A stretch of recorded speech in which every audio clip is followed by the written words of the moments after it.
Hello everyone, welcome to our channel. So today I'm going to show you how do you put your affiliate link on your Instagram bio.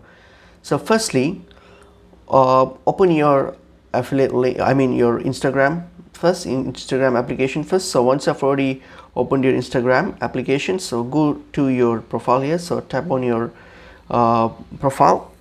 Okay, so on your lower right. So once you're on your profile here, you'll see you can put, this is your bio here. So here you're going to put your affiliate link. So what you're going to do, just click on option, just click on edit profile. Okay, so here what you can do is you'll have an option called links here. So click on that link, and here what you have to do, you can just click on these links, and then here just type in whatever your affiliate link is. So whatever that is, if it's whether it's your website or any other links that you wish to promote. So whatever your affiliate link is, just type it in, or you can just copy and paste it. So you can just use the option and paste it.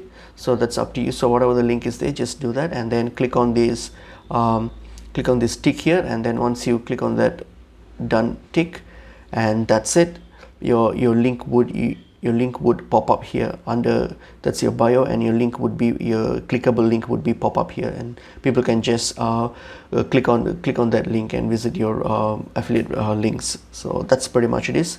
Hope this video is helpful. I will see you guys in another video. Thank you.